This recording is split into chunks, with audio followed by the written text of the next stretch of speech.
Dack Rambo's life seemed to have everything Hollywood promised. He was handsome, charismatic, and had the rugged appearance that made him perfect for television westerns and primetime dramas. He had grown up on a California farm, far from the glamour of Los Angeles. Yet somehow, he and his identical twin brother made the extraordinary journey from working the fields to appearing on television. But behind the fame was a story of loss, disappointment, addiction, secrecy, illness, and tragedy. Even after Dack Rambo died, the stories surrounding his private life did not end. Decades later, a memoir would make startling claims about Rambo's relationships and reveal another side of the man the public had rarely seen. This is the story of Dack Rambo's double tragedy. Norman J. Rambo was born in California in 1941. He grew up in a family with 3 boys and 1 girl. Norman and his twin brother, Orman, were the middle children. The family lived on a farm, and the twins helped work the fields and milk the cows.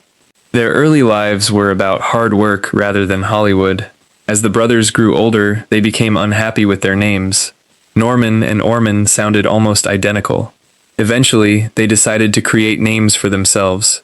Norman became Dack, while his twin became Durk. The new names seemed to mark the beginning of a new life. The brothers eventually left the farm and headed to Los Angeles, determined to become actors. They studied acting under Lee Strasberg, the famous acting teacher whose students included major stars of the era. The Rambo brothers appeared on the new Loretta Young show, playing 2 of Young's sons. The series, however, did not become the success everyone hoped for. CBS canceled it after only 1 season. But Dack and Durk were not ready to return to the farm. They continued looking for opportunities.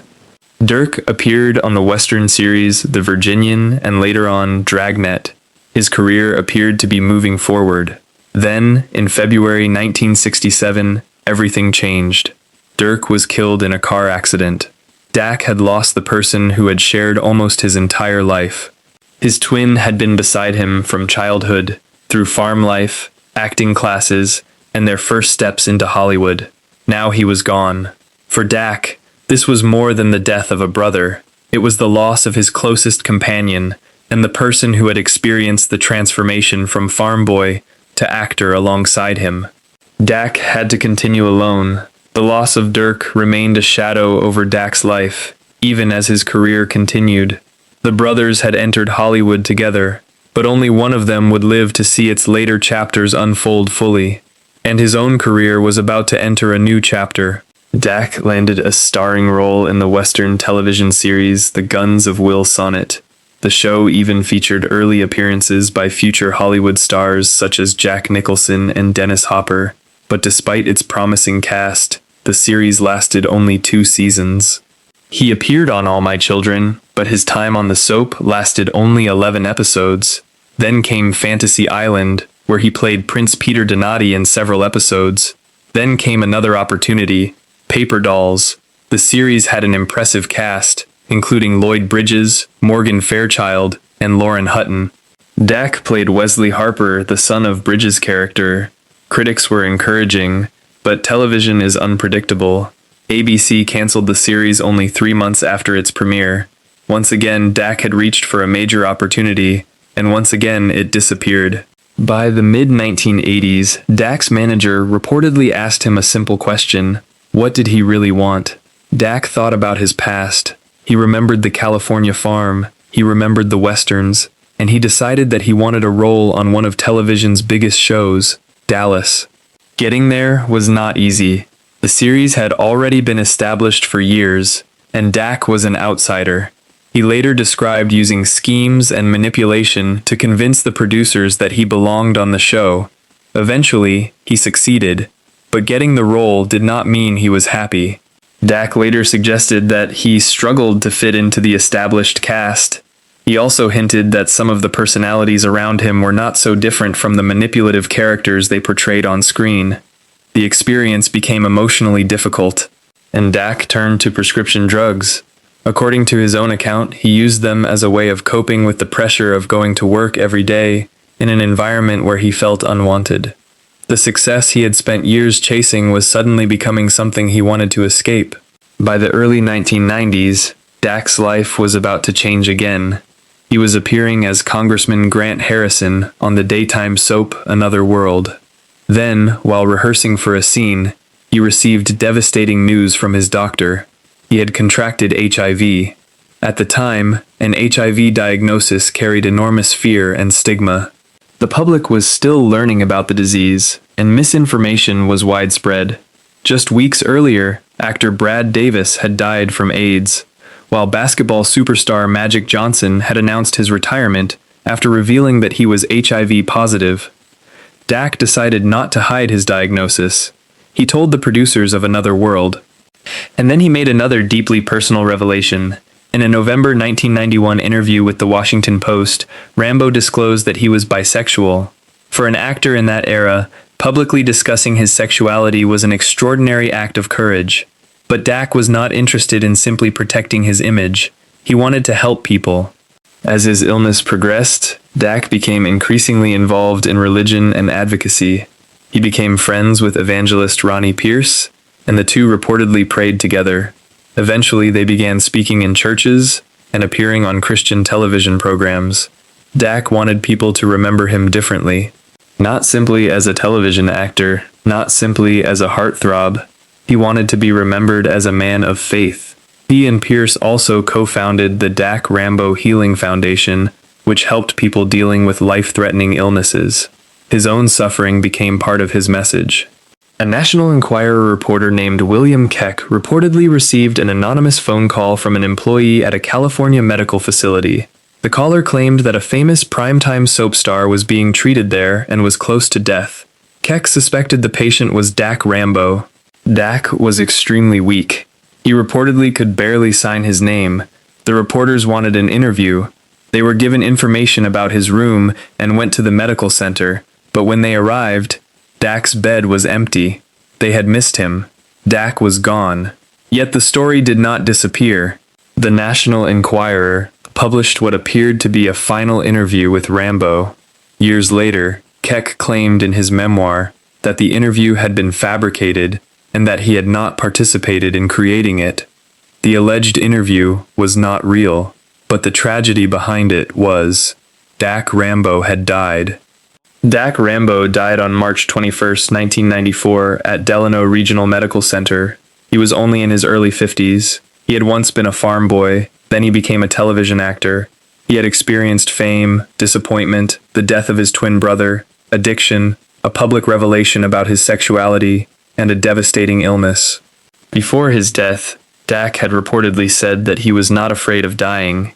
He viewed it as another adventure. His final resting place was beside his twin brother, Durk. In death, the brothers were together again. But Dack's story still had one more chapter.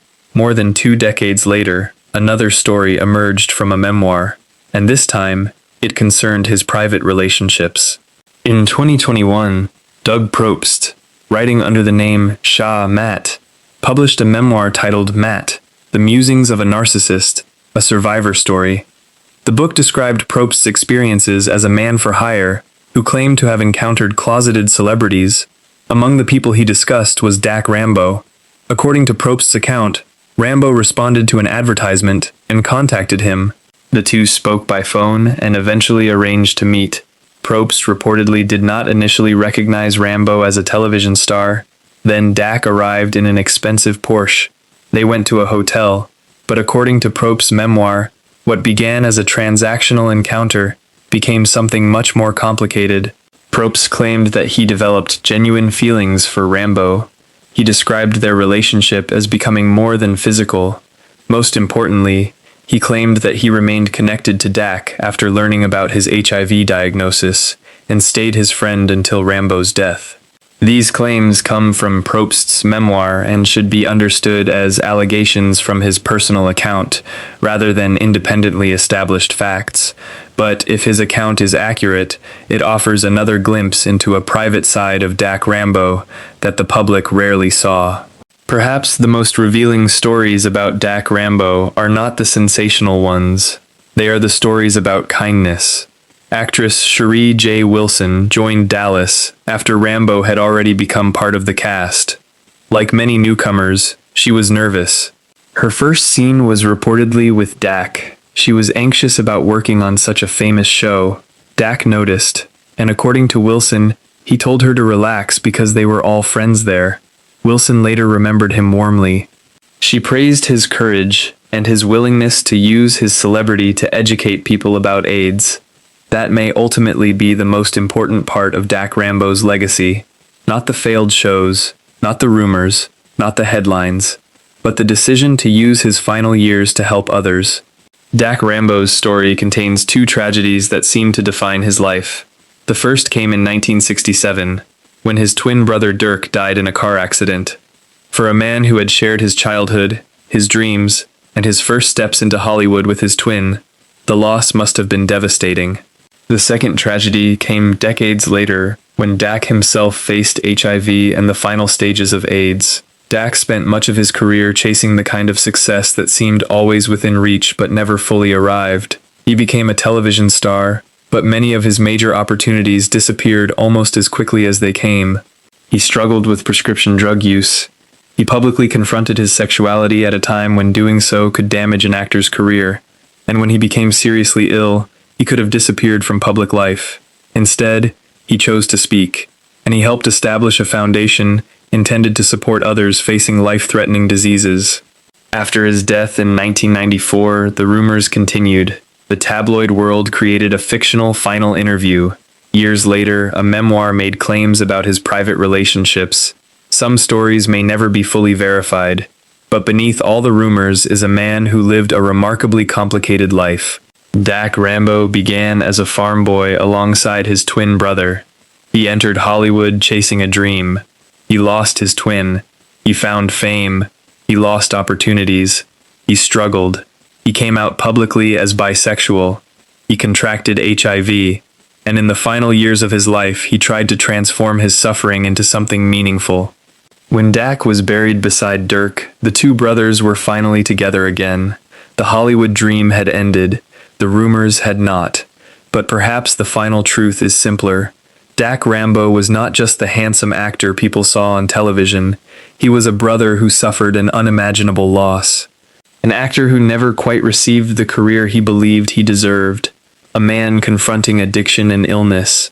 A person willing to reveal difficult truths about himself. And, according to those who knew him, someone who still tried to comfort others while facing his own darkest hours. His death was tragic, but his life was far more complicated than the headlines ever suggested. And decades later, that may be the real secret behind Dack Rambo's story. The man audiences thought they knew was only one part of who he really was. If you enjoy this documentary, then like and subscribe our channel. Thank you.